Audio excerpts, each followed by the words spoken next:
Today's sticky note fact is that the oldest known cave paintings are over 40,000 years old.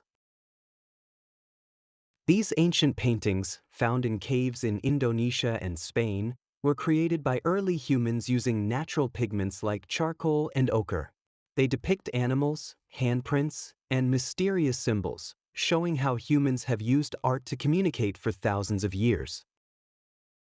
Fun fact: some of these cave paintings were made by blowing paint through hollow bones onto the cave walls, a technique similar to spray painting.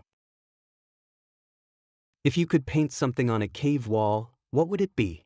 How do you think early humans used their art to tell stories?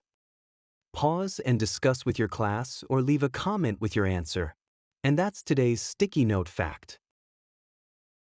Remember to like and subscribe and have a great day.